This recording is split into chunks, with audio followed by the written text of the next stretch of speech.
Yeah, it definitely develops you as a Yeah, as a person, you know. person because and that's why I always say, Keith, we we might see it as struggle, but we are blessed to be in a position where our minds were made to question themselves at such a young age that when you get to a point, you start seeing things as things, like what they're supposed to be.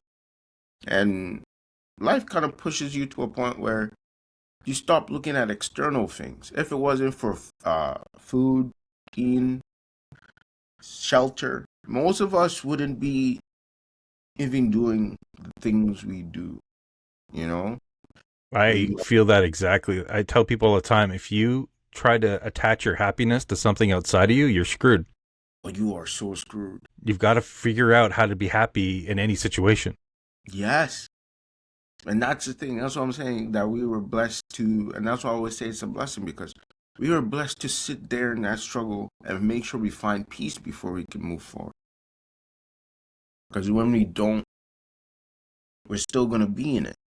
And that's the thing I always see as blessing because and for me it was something where because I always say, and sadly I used to think this. I'm like, if would I have been okay if it was like I didn't have siblings and parents and I went through that? Would that have been easier for me?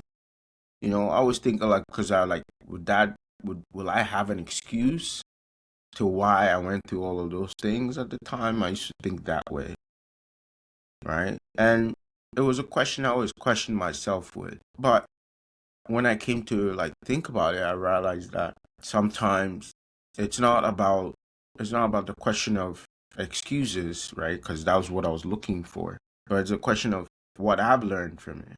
And if it's something that has taught me that in this world we're always it's self-development from our oneself. Nobody else can bring that happiness towards us. Nothing can do it.